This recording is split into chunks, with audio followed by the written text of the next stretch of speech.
Hey, it's Dr. Alduan Tartt. Have you ever heard of the term social anxiety? It's where your palms start sweating, you start getting nervous, you start avoiding social interactions. Now, you know you need to be around people.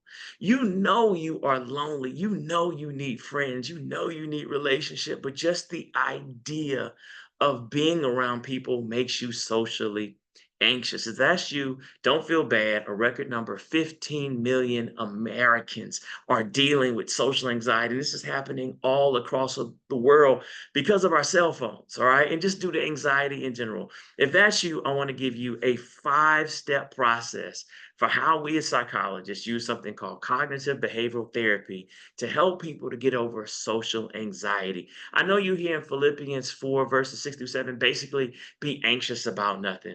But how do you do it? All right, we're going to talk about it. All right, number one, imagine you are a car enthusiast. You love cars, but you start getting sweating. You start getting nervous, even thinking about going to a car meet, even thinking about going to a motor speedway.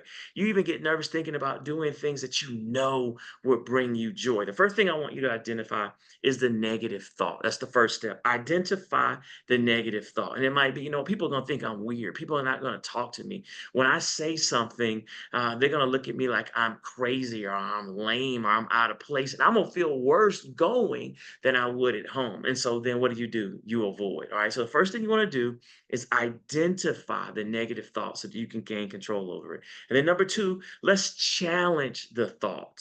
Challenge the thought. All right. A lot of you saw this in Inside Out too. If you haven't seen that movie, it talks all about anxiety. So challenging the thought is say, is there evidence for this? Is there evidence that if I go to a car show and I talk to people that they're just going to turn around and say, you're weird, you're dumb, you're lame, we don't like you? Has that ever happened to me when I'm just in an environment around people that like the same things? You have to challenge the thought versus allowing your thoughts just to dominate you. And then number three, then replace the first thought with a more balanced thought, right? So you start thinking, you know what? I like cars, right? They like cars. If I go and I talk about cars, this is probably the easiest environment. This is the easiest social setting for me to be involved with because everyone's going to know what I'm talking about. If I start talking about spoilers and I start talking about torque and I start talking about what accessories are coming on this car, this Jeep or this truck, right? They're going to respond to me. So maybe I should go because this is probably the easiest environment for me to actually make friends. People who like cars like people who like cars. And then number four is gradual exposure. Gradual exposure is where you graduate the exposure to what you're afraid of so that you can have more courage. It's actually a therapy called graduated exposure therapy. And so what that looks like is that you might start with a smaller car meet. You might not go to the big one. You might not go to Motor Speedway, but you'll start, let me just go with a small one, an exotic car meet, maybe like 25, 50 cars, and see how it feels, right? And let me see and let my mind and my body actually investigate and see, are people going to be mean? Are they nice? And then I can decide what to do. And then number five, start the conversation with and focus on common interest. All right. So you start conversations by saying, hey, what do you think about this new Rivian? Yeah, y'all, I'm in California right now and I saw this tricked out Rivian. This is real, tricked out Rivian. I never thought about buying a Rivian, but I looked at this thing and I said, okay, that's the first time I would consider a Rivian for an electric car. Now, the Saints were at the same hotel we were staying at. And so that car was immaculate. It was immaculate, right? And so I might start with, do you like this Rivian? Would you ever trick your Rivian out like this? What would you change? What would you do? Car people are gonna want to talk about that kind of thing. Y'all understand me?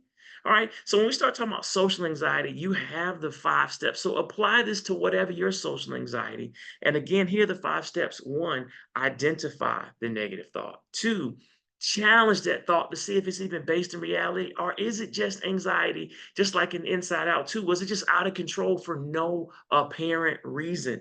Number three, replace it with a balanced thought. This is where you become CEO of you, right? And you say, you know what? I'm managing my life. I appreciate you, anxiety, looking out for me, but I don't think I need you in the scenario where I'm going to go talk about cars and trucks and automobiles. I'm good. I could talk about this in my sleep all day. And then 4, gradual exposure. Let me go put my, instead of avoiding, let me go build courage by going. You're never going to get over anxiety by avoiding what you fear. So instead, just simply graduate your exposure to it and build up so that your courage can build up. And then 5, just focus on the common interest and ask questions of other people. Don't worry about what you're going to say, because then you're going to start getting nervous. What do I say? Do I give a speech? Are they going to like me? Don't do that. Let me ask about them. What brings you out to the car show? Tell me about why you like caffeine and octane, why you like whatever the name of the car show is. Why do you like this? And then you ask great questions. People love talking about themselves, and then you're going to be off and running.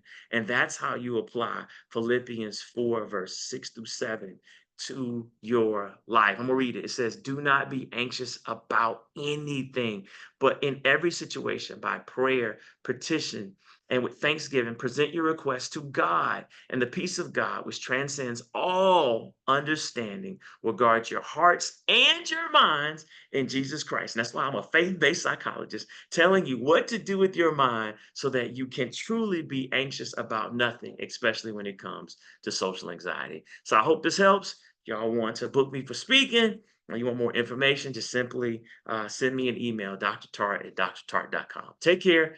God bless, and let's socialize.